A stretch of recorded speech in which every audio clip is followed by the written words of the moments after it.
Na Parashat Toldot, aprendemos com o Rabi Jonathan Sacks que a vida de Isaac e alguns dos episódios centrais da sua história apontam ou aludem para eventos que muito tempo mais tarde seriam replicados na vida de toda a nação judaica.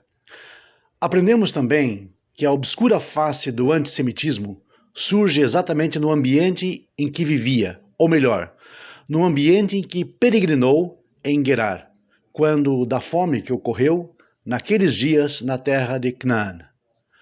Hoje analisaremos palavras centrais do nosso texto daquela paraxá, a fim de cavarmos mais fundo e entendermos processos de extrema importância no contexto da vida do povo judeu e da sua história milenar.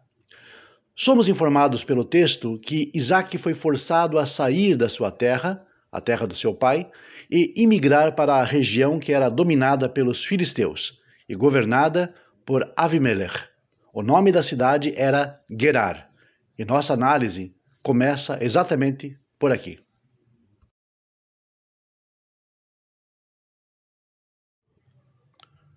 Gerar, o nome do local onde Isaac peregrinou por causa da fome em sua terra natal, está vinculado à ideia de puxar, arrastar, atrair.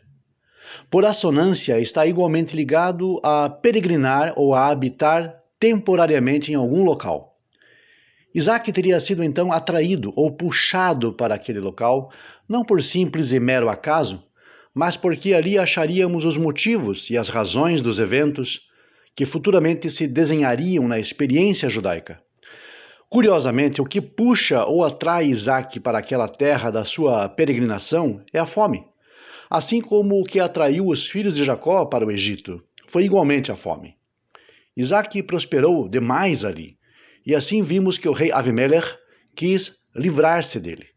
Referiu-se a Isaac como alguém poderoso demais, os mesmos termos que o faraó, muito tempo depois, usou no caso dos israelitas. Assim, a permanência de Isaac em Gerar é um prenúncio da permanência dos filhos de Israel na terra do Egito.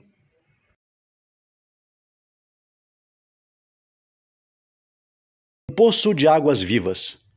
Assim, Isaac se afasta de Gerar e do seu rei Avimelech e passa a habitar no vale, nas imediações dos domínios filisteus. Ali, os servos de Isaac cavam um poço, que em hebraico é Beer, e a Torá diz, um poço de águas vivas, Maim Haim. A expressão águas vivas é a forma da Torá dizer água potável. Mas o que poderíamos esperar além de água potável quando se fura um poço? Seria mais do que suficiente a Torá ter usado simplesmente um poço, ou no máximo um poço de água. Mas por que usou águas vivas? Bem, esta é uma expressão raríssima nas Escrituras. Só ocorre aqui e no livro de Cântico dos Cânticos, capítulo 4, 15, onde lemos: És a fonte dos jardins, poço de águas vivas que correm do Líbano. Paremos aqui e pensemos. Isaac sai da terra da sua peregrinação porque foi reputado como alguém poderoso demais e já em outro local manda cavar e encontra um poço de águas vivas. Isto te faz lembrar de algum outro evento que possa ser visto como reflexo deste na vida de Isaac? O Talmud, no tratado Bava Kama, 82a, diz o seguinte: E Moisés conduziu Israel adiante, desde o Mar Vermelho, e eles saíram para o deserto de Sur, e passaram 3 dias no deserto, e não acharam água. Êxodo 15, 22. Aqueles que interpretam os versos metaforicamente disseram que a água aqui é uma referência a nada mais nada menos do que a própria Torá, como é afirmado metaforicamente, a respeito daqueles que desejam sabedoria. Ó todos os que têm sede, venham buscar água. Isaías 55, 1. Na língua original do Talmud, desse tratado, diz a mesma passagem, Ein mein ela Torá. Água nada mais é do que a própria Torá. Ao juntarmos essas narrativas, temos um cenário maior. Isaac sai da terra em que as pessoas odiavam-no e foi para longe, onde encontra um poço de águas, mas não qualquer tipo de água, e sim águas vivas. E águas simplesmente significam Torá. Os filhos de Israel também saíram de uma terra em que eram odiados por serem muito poderosos e encontraram longe dali uma fonte de águas, ou seja, a Torá, quando recebem a mesma no Monte Sinai. Para que se encontre a Torá, é preciso cavar, isto é, empenhar-se por ela, como aqueles que cavam em busca de um grande tesouro. A água é o bem maior para todo ser humano. É riqueza ainda maior para aqueles que vivem numa terra sedenta. Curiosamente, em Êxodo 15 e 17, os filhos de Israel se encontravam numa situação limite, sem água para beber. No episódio de Mara, lemos que as águas se tornaram potáveis, e ali o Eterno provou o povo, isto é, lhes deu estatutos e uma ordenança. Êxodo 15, 25. O mesmo evento é revivido no Sinai, de forma metafórica, pois até então não havia águas vivas para que o povo bebesse, não havia Torá. No Sinai, o povo recebeu também estatutos e ordenanças e foi provado. Ein mein ela Torá. A água nada mais é do que a própria Torá.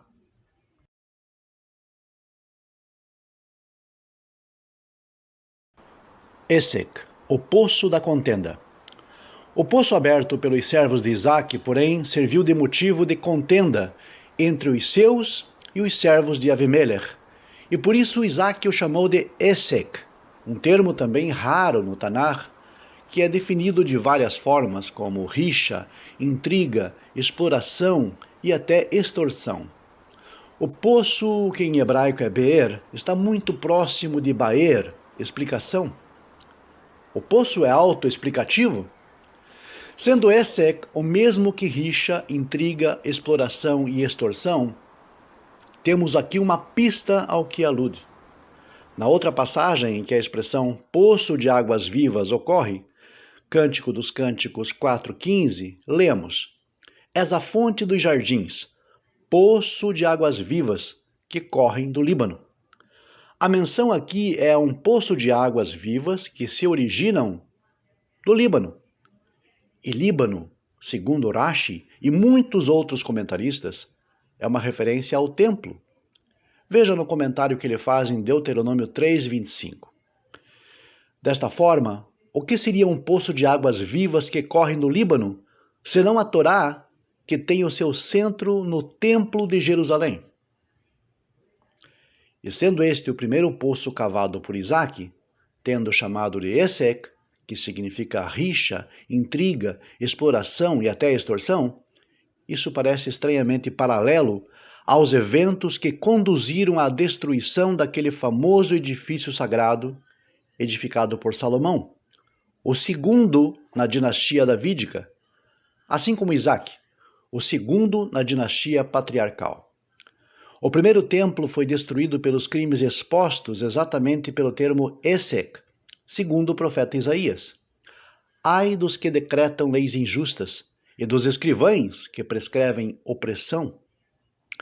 Para desviarem dos pobres os seus direitos e para arrebatarem o direito dos aflitos do meu povo, para despojarem as viúvas e roubarem os órfãos. Isaías 10, 1-2. Isto é, pelas rixas, intrigas, exploração dos mais fracos e pela extorsão. Sitna. O nome do segundo poço cavado pelos servos de Isaac representa a ideia de antagonismo, inimizade, ódio e oposição. Daí obtemos o termo Satã, opositor. O texto de Gênesis 26, 21 nos diz que também houve intrigas por causa dele, por causa deste poço. Notoriamente, uma das causas mais famosas e tradicionais que se dá para a destruição do segundo templo é justamente ódio ou inimizade sem causa. tratado Yoma 9b do Talmud.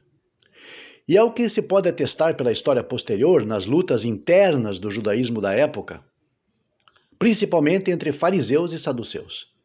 Embora fosse um período de grande avanço nos estudos da Torá, faltou o principal fator de unificação, o amor entre irmãos, o que acabou acarretando o fim daquela economia do templo.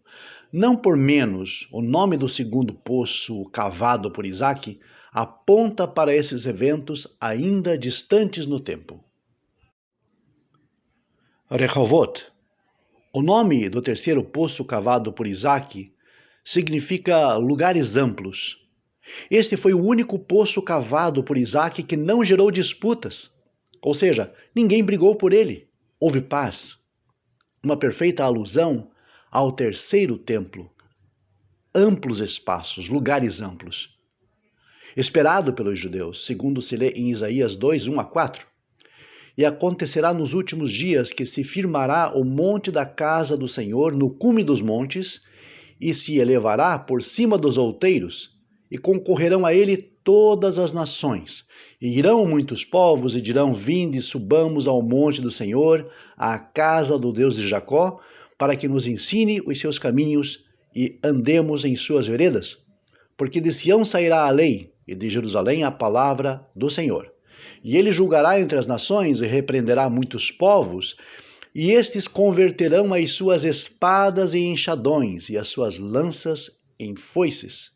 Uma nação não levantará espada contra outra nação, nem aprenderão mais a guerra. Que seja breve, e ainda em nossos dias. E como sempre, nossa mensagem final: se você gostou desse vídeo, curta e compartilhe. Se ainda não é inscrito, inscreva-se já e ative as notificações. No canal Monoteísmo Racionalista, teremos sempre estudos da Torá, da Parashá, vídeos sobre temas polêmicos e também muito conhecimento da língua hebraica. Fique conosco e até o próximo vídeo.